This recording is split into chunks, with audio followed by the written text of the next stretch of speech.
कि रजगुण ब्रह्मा, सतगुण विष्णु, तमगुण शिव जी है। ये देखिएगा अपने ही सदग्रंथों में श्री शिव पुराण गीता प्रेस गोरखपुर से प्रकाशित है। इसके संपादक कौन है? हनुमान प्रसाद पोदार।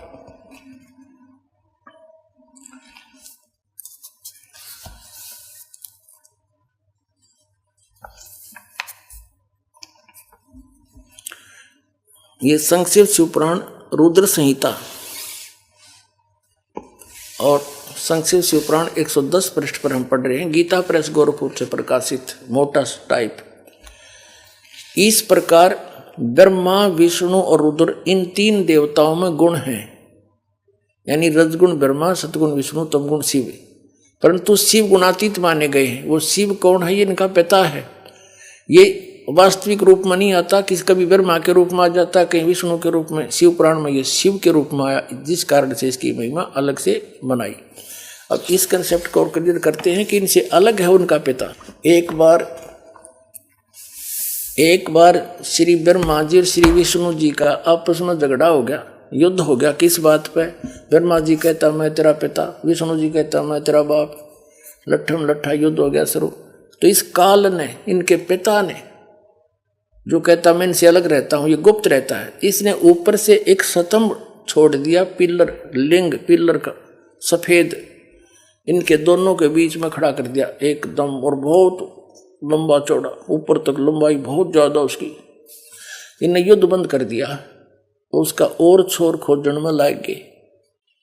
फिर ये स्वयं आ गया अपने पुत्र शिव का रूप धारण करके, शिव रूप में। फिर इनको ज्ञान देने लगा। तो क्या बताता देखिएगा, ये शिव पुराण विद्वेश्वर संहिता और संक्षिप्त शिव पुराण 24 पृष्ठ पर। ये देखिएगा इनका बीच में जो स्तंभ खड़ा किया उसने, ये चित्र बना रखा है ब्रह्मा और विष्णु जी के बीच। फिर इनके बाद ये आ गया, प्रकट हो गया, इनसे बातें करने लगा। यहाँ पर 25 पृष्ठ पे ब्रह्मा और विष्णु ने पूछा, प्रभु सृष्टि आदि 5 कर्तों के लक्षण क्या है, यह हम दोनों को बताइए। भगवान शिव बोले, युग काल आ गया शिव रूप में, अपने पुत्र के रूप में। मेरे कर्तव्यों को समझना अत्यंत गहन है, तथापि मैं कृपा पूर्वक तुम्हें उनके विषय में बता रहा हूं। यहां देखना अब 26 पृष्ठ पे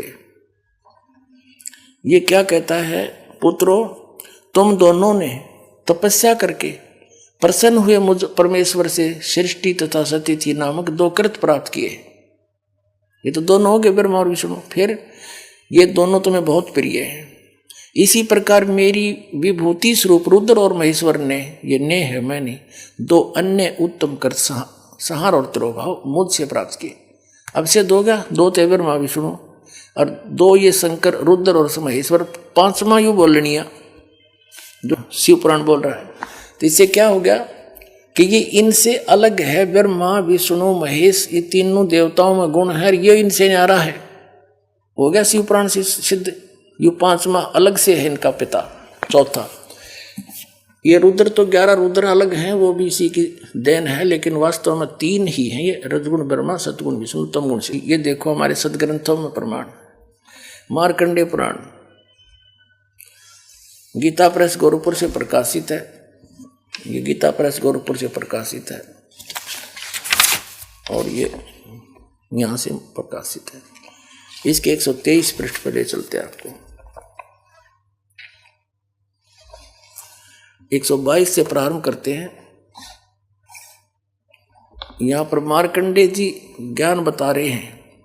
मार्कंडेय जी बोले, मुने, यहां तक हम इसके सामने लेते हैं, यहां पर आते हैं, अपने मतलब की बात लेते हैं। रजोगुण प्रधान ब्रह्मा, तमोगुण प्रधान रुद्र और सतगुण प्रधान विश्वपालक विष्णु हैं। यही 3 देवता हैं और यही 3 गुण हैं। इति सिद्धम रजगुण ब्रह्मा है, सतगुण विष्णु, तमगुण शिव जी। और क्लियर कर पुण्यात्माओं, ये ऐसा जटिल बना रखा है अध्यात्म ज्ञान, 9 सूत उलझा दिया इन अज्ञानियों ने काल से प्रेरित होकर। कबीर साहब कहते हैं, एक शेर सूत कच्चा धागा जो चरखे पर काटा करते, कबीर साहब उसको सुलझा के कपड़ा बना करते थे।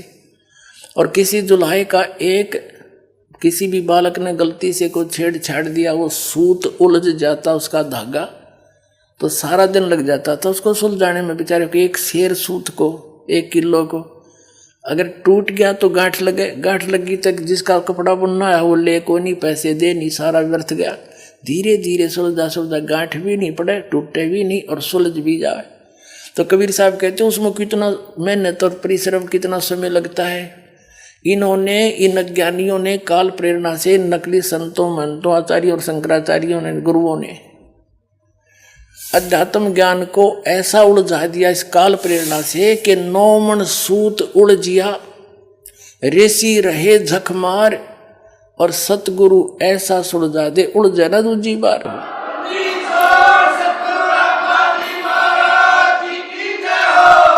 अब इस सूत को सुलझाने के लिए दास ने इतने प्रमाण दिखाने पड़ते हैं, कहीं गांठ ना पड़ जा, थोड़ी सी भी कच्चा पॉइंट रह गया, नकलियों का दाव लग जाएगा। रामपाल झूठ बोल रहा है, और ये सारी झूठ बोल रहे, एक भी सच्ची नहीं। तो अब इनको ये कति कंडम हो जाएंगे थोड़े दिन में, इनके पास स्थान नहीं रहेगा लोकने छिपने को।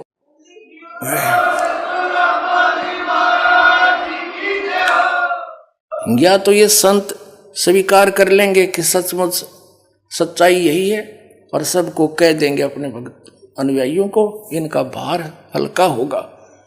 और नहीं तो इनको यहाँ जगह नहीं रहेगी हिंदुस्तान में रहने के लिए। एक दिन ऐसा आ जाएगा, पलायन करना पड़ेगा इनको दूसरे।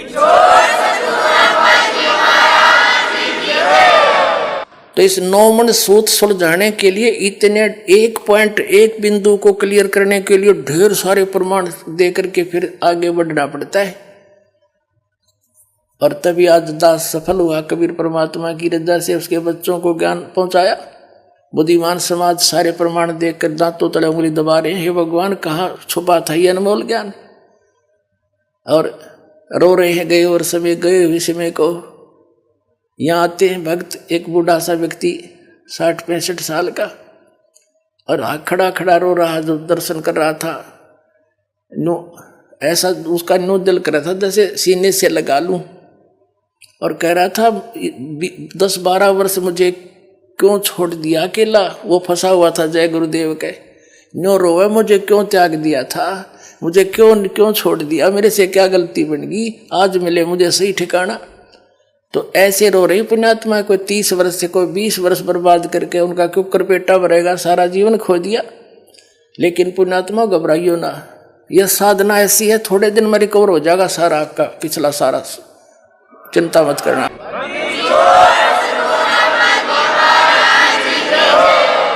कबीर साहब कहते हैं जीवन तो थोड़ा है बला दे सत सुमरण हो, और लाख वर्ष का जीवन लेखद रहनी कोई।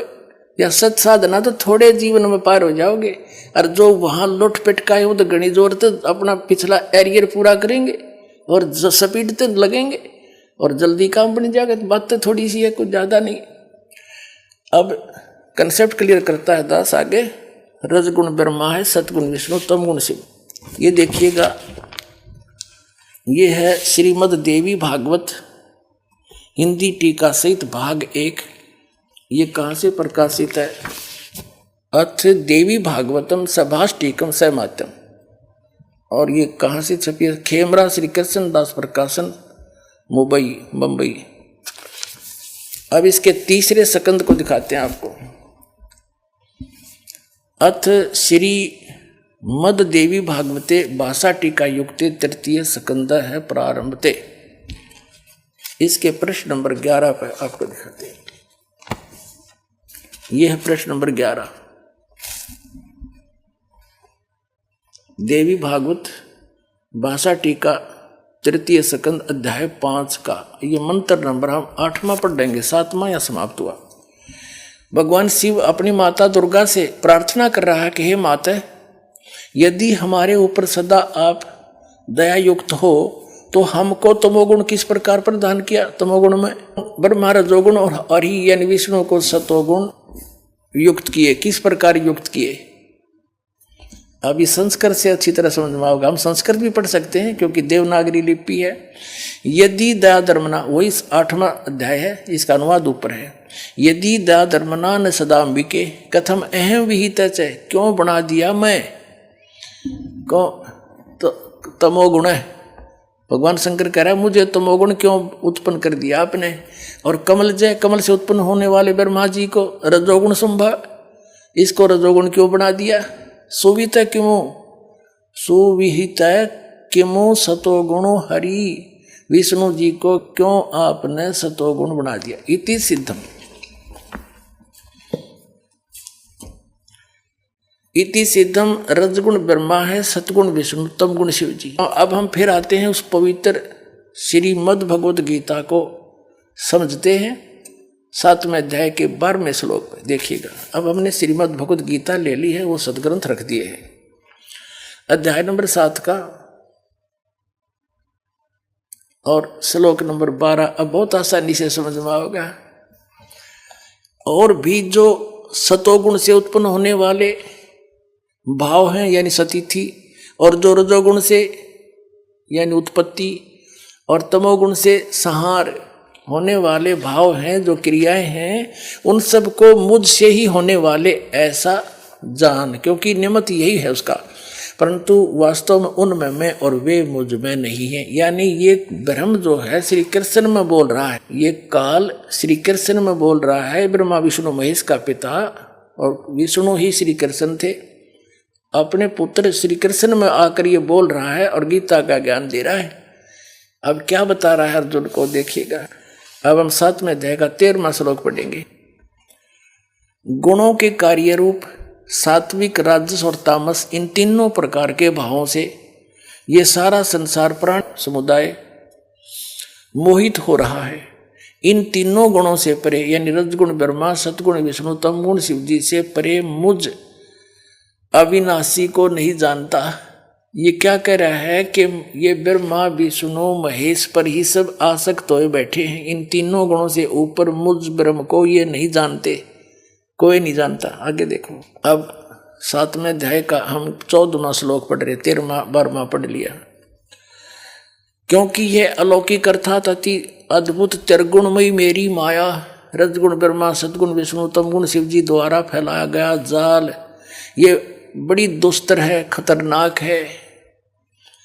जो पुरुष केवल मुझ को निरंतर भजते हैं यानी ब्रह्म साधना करते हैं, वे इस माया को यानी ब्रह्मा विष्णु महेश से ऊपर उठ जाते हैं। इनसे मिलने वाले लाभ यानी रजगुण ब्रह्मा, सतगुण विष्णु, तमगुण शिव जी की साधना से जो लाभ मिलना है, उससे अधिक लाभ ब्रह्म साधना से मिलना है, वो ब्रह्म लोक में चला जाता है।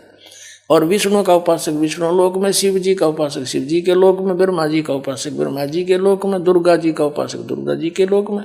वहाँ जाके इनके मजदूर बनते हैं, थोड़े दिन देवपद, फिर 84 लाख योनि में तुरंत ही आ जाते। तो ये कहता है कि इनसे अधिक मेरा लाभ है मेरी भक्ति का, ये इन्हीं में उलझे पड़े। तीन त्रिगुण में माया बड़ी दुस्तर है। और जो इनसे हटकर मेरी साधना करता है ब्रह्म की, वो इनसे ऊपर उठ जाता है, उलंघ जाता है। फिर ये साधना नहीं करता, वो केवल ब्रह्म साधना करता है, ब्रह्मा विष्णु महेश की साधना नहीं करता। देखिए श्रीमद् भगवत गीता अध्याय नंबर 7 का श्लोक नंबर 14। क्योंकि यह अलौकिक अति अद्भुत त्रिगुणमयी मेरी माया, रजगुण ब्रह्मा, सतगुण विष्णु, तमगुण शिव जी बड़ा दुस्तर है, खतरनाक है। यानी इन पर आधारित व्यक्ति इन्हीं के जालों में फंसे रह जाते हैं, इन्हीं की साधना। जो पुरुष मुझ को यानी गीता ज्ञान दाता को भजते हैं, वे इस माया का उल्लंघन कर जाते हैं। और आगे देख 15वें में क्या कहा है 7वें अध्याय के, माया के द्वारा रजगुण ब्रह्मा, सतगुण विष्णु, तमगुण शिव जी से मिलने वाले इस अक्षणिक लाभ पर जो आश्रित हुए बैठे हैं, उनका ज्ञान हरा जा चुका है। यानी जो श्री ब्रह्मा, श्री विष्णु, श्री शिव जी यानी ब्रह्मा गीता पूजा करते हैं विशेषकर, और इनकी जो इन्हीं पर आश्रित हैं और किसी की सुनते नहीं, की बुद्धि हरी जा चुकी है, ये आगे सुनना पसंद नहीं करते, इनका ज्ञान हरा जा चुका है। देखिएगा माया के द्वारा जिनका ज्ञान हरा जा चुका है, असुर स्वभाव को धारण किए हुए मनुष्यों में नीच और दूषित कर्म करने वाले मूर्ख मूढ़ लोग मुझे नहीं भजते, मुझको नहीं भजते। अब गीता ज्ञानदाता ब्रह्म है, श्री कृष्ण में प्रवेश करके बोल रहा है, इनका पिता है। ये कह रहा है कि ये जो केवल ब्रह्मा विष्णु महेश तक सीमित हो गया, आगे किसी की सुनने तैयार नहीं, ये राक्षस स्वभाव को धारण किए मनुष्यों में नीच दूषित कर्म करने वाले मूर्ख मेरी भक्ति भी ना करते। जब परमात्मा उनको सुनाने लगे, गुण तीनों की भक्ति में ये भूल पड़ो संसारे, कहे कबीर निज नाम बिना कैसे उतरो पारे। सर नमस्कार। नमस्ते सर जी। क्या नाम है आपका? राजेंद्र सोलंकी नाम है सर मेरा। जी कहाँ से आए हैं आप? जिला चित्तौड़गढ़ राजस्थान से आया हूँ सर। क्या जो आप नशा करते थे संत रामपाल जी महाराज से नाम दीक्षा लेने के बाद छोड़ा आपने? हाँ सर, रामपाल महाराज से मैंने दीक्षा ली। उसके बाद जैसे मैं आश्रम में नहीं गया, उससे पहले मैं बीड़ी पीता पीता गया था यहाँ से, और मेरे को विश्वास भी नहीं था कि मैं ये सारे नशे मतलब छूट जाएंगे। लेकिन जैसे ही आश्रम में घुसते ही मेरे को ऐसा महसूस हुआ जैसे कोई स्वर्ग सतलोक में चला गया, और वहाँ जाके मेरे को ऐसा महसूस हुआ जैसे कि सब जो जितनी आत्मा थी सब भगत लोग थे, सब भगत जी कह के बुलाते थे, इतना आदर दिया। और वहाँ अंदर जाते ही ऐसा मेरे को कुछ भी मतलब जो शरीर में था, जैसे कुछ वजन था, जब 50-100 किलो का वजन सर से नीचे उतार के वहीं रख दिया मैंने भगत जी। सर संत रामपाल जी महाराज से नाम दीक्षा लेने से आपको और क्या लाभ मिले? भगत जी मेरे को सबसे बड़ा एक तो ये लाभ हुआ, जो मेरा घर का जो क्लेश था, जो रोज़ में दारू पी के अपनी पत्नी से झगड़ा हुआ करता था, एक तो ये ख़त्म हो गया। दूसरा ये हुआ सर जी, मैं हिंदुस्तान जिंक में जब मैं काम करता था तो वहाँ पे मैं 10 साल से मैंने कमरे के भी लेने की मेरी औकात नहीं बनी थी सर। लेकिन बाद में परमात्मा संत रामपाल जी महाराज की ऐसी दया हुई, जो मेरे को 2 साल हुए थे नाम लिए ने सर जी, तो संत रामपाल जी महाराज ने मेरे को 10 लाख का एक बड़ा सा घर बनवा के मतलब दिलवा दिया। इतनी मेरी हैसियत बना दी भाई सर जी। सर जी एक सबसे बड़ी ये भी एक बीमारी थी मेरी, जो जिसको एलर्जी बोला करते हैं सर। ये चित्तौड़गढ़ से जो बनाया हुआ है अपना टूसली, ये अपने डॉक्टर अनीस जैन की यहाँ मैंने चेकअप करवाया था। उन्हें ये सोनोग्राफी करवा के दी थी। उन्हें बोला था कि आप 10 करोड़ रुपए भी खर्च कर दोगे, इस बीमारी का कोई इलाज नहीं है। आपका इसका इलाज है कि नाक पर पट्टी बांध के रखो और आप धूल मिट्टी से दूर रहो। और मैंने संत रामपाल जी महाराज को बस नाम लिया और दंडवत किया, और ये बीमारी मेरी ख़त्म हो गई। सर और क्या लाभ मिले? सर ये तो शारीरिक लाभ तो ये हो गया, और जो धंधा नहीं चलता था तो आज परमात्मा की दया से अच्छा खासा धंधा हो गया है। जो पैसे के लिए 1-1 रुपये के लिए हम मोहताज थे, घूमते फिरते थे, आज मेरा अच्छा धंधा हो गया। मैं किसी की मतलब आश्रय नहीं हूँ, मैं परमात्मा की इतनी रजा हो गई है, जो मैं अपना परिवार का आराम से घर चला रहा हूँ सर। सर धन्यवाद। सत साहिब। दर्शकों, संत रामपाल जी महाराज के आध्यात्मिक ज्ञान द्वारा सामाजिक बुराइयों के खिलाफ जो मुहिम शुरू हुई है, उससे एक बार फिर से कलयुग में सतयुग आने की आहट महसूस होने लगी है। संत रामपाल जी महाराज की अगुवाई में एक बार फिर से एक ऐसा माहौल बनने जा रहा है कि हर व्यक्ति, हर जीव सुख का अनुभव करेगा, और एक बार फिर कलयुग में आप सतयुग देख पाएंगे। धन्यवाद।